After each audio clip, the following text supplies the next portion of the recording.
Office of the Deputy Governor is saddled with the responsibilities of providing overall political leadership and oversight for European Union deforestation regulation compliance in Taraba State, chaired the State EUDR Steering Committee, and coordinate interministerial actions. It is also to liaise with the federal government, EU delegation, development partners, and review quarterly compliance progress report from all concerned agencies.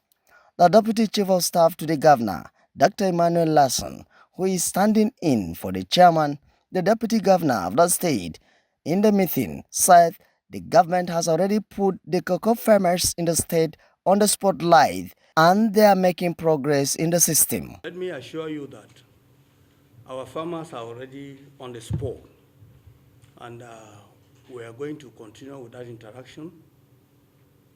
And also to tell you that we are going into a discussion with some investors from US, and by the grace of God, we are expecting them at the end of this month. And part of what they'll be doing is to actually interact with the farmers, to train the farmers, and also to bring some input, because their first visit to one of the areas of cocoa producing, one of the areas of cocoa production in Taraba, shows that Taraba State has the best soil in Africa for cocoa production.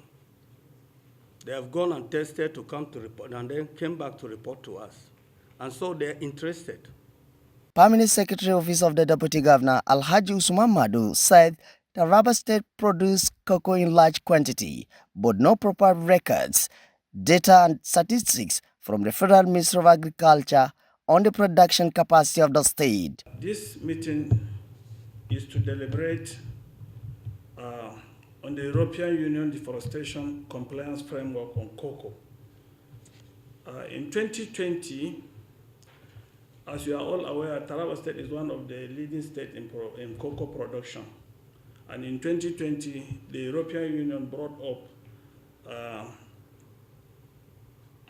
a regulatory framework for cocoa and 6 other crops in Nigeria, that these crops should have a comprehensive framework or a regulatory framework for it to be geolocated, traceable, and it will have a framework for processing before it will be exported to other countries.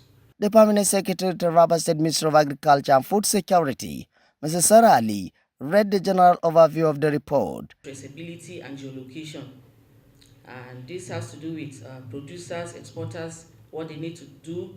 The farm need to be mapped out, like he has said, and then where the cocoa is supposed to be grown, that is farmland where cocoa is supposed to be grown, should be mapped out clearly. Then the second one is legality. The cocoa production must comply with the laws of the producing country. There are laws guiding cocoa production, and that's the reason why we are here. The lawyers are here. They'll provide the rules that should guide cocoa production in Taraba State. Representatives of the Ministry of Justice, Surveyor General Office, Taraba State Geographic Information System, Taraba State Cocoa Farmers Association, Taraba State Resource Center, and security agencies made various submissions on how best to get things right as far as cocoa business is concerned. Consequences of non-compliance. Nigeria risks trade restriction on key agricultural exports, including cocoa, if it fails to comply with the European Union's deforestation regulation by the deadline. If at all we are going to make any law, all the stakeholders here must come together, because the law is a product of the wishes of the people. What is the government intending to achieve, and how are we achieving it? Who are the key players that will realize this project? We will come together, sit down, bring out the guidelines, ensure that they key into the EU standards, so that we will come up with laws that will stand the test of time. For the office also in general, they are ready at all times, but until all those people, because you cannot enter, what is issue of data collection. This data collection involves gathering relevant data, such as the satellite imagery, which we have to purchase online. Government will benefit a lot from this cocoa farming. Even the farmers will benefit a lot. So, by the grace of God, we will not have any issues. On our own part, as a security agencies in Nigeria, in Taraba State, we will collaborate with each other and ensure that the aims and objective of the government in cocoa production is achieved. Kabir Jallo, TV, Taraba News.